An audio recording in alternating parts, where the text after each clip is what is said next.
तो जय श्री राम, हर हर महादेव। तो केमती अच्छा समस्ते।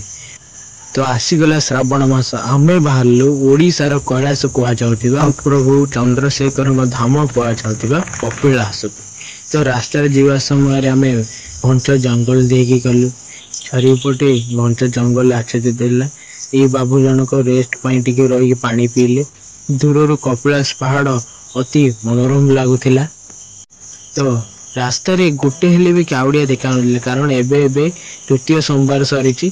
तो आसीगलु आम आम लक्ष्य स्थल कपिलास को। सेठी आम चैलेंजिंग थिला 12 घाटी, जहाँकि मत डर लगुला मो सांग उठे पारिबे कि नहीं, किंतु हर हर महादेव को नारा दे आम माड़ी गलु 12 घाटी। तो आसीगला महाप्रभु श्री चंद्रशेखर मंदिर दर्शन कलु एवं बहुत पाखापाखि दर्शन है, फांकार दर्शन होगा। महादेव को जलाभिषेक कलु। हर हर महादेव।